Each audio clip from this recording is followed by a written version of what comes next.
The quarterly forecast vanished from the projector screen. In its place, a picture of my car flashed into view, parked outside my son's elementary school. Every head in the conference room swiveled towards me. The new intern, Winnie, planted her hands on the table, her face glowing with the thrill of a righteous crusade. "Mr. Anderson," she announced, her voice sharp enough to cut glass. "I need to report a serious misuse of company property." She slapped a stack of photos onto the polished wood. "Ms. Clark has been using the company car as her personal taxi service, picking up her kid, running errands, taking it home on weekends. This is a flagrant violation of policy." The room went dead silent. A chill snaked up my spine, despite the stuffy air. I almost pitied the girl's wide-eyed ambition. She was right about one thing. That was my car. My six-figure luxury sedan, which I'd lent to the company 3 years ago so we could impress clients, free of charge. Winnie flipped to the next slide, a spreadsheet. "I've run the numbers. Based on her commute and personal trips, she's costing the company thousands a month in fuel and depreciation alone." She turned to the man at the head of the table. "Sir, we're supposed to be cutting costs, not funding a manager's lifestyle. This needs to be dealt with." All eyes landed on Noah Anderson, my old college friend and the CEO of the company we built from nothing. I remembered the nights we couldn't make payroll, when I drained my savings to keep us afloat.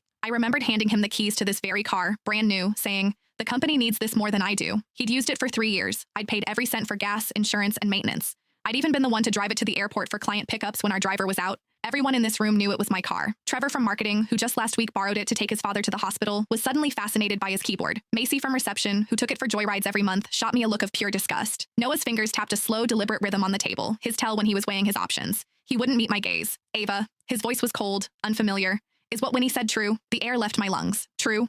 Was it true that a year ago I'd mortgaged this car to cover salaries and he'd clapped my shoulder saying, "You saved us, Ava"? Was it true that 3 years ago he promised, "When we make it big, I'll buy you a new one"? He was really asking me this. My voice was steady when I finally spoke. "What do you think, Noah?" He looked away. "The evidence is clear, and rules are rules, Ava. Even for a founder, public and private have to be separate. That's the bottom line." He took a breath. "Hand over the keys. The car will be managed by admin from now on. As for the costs Winnie calculated, finance will deduct them from your salary." A triumphant smirk bloomed on Winnie's face. "Mr. Anderson is right.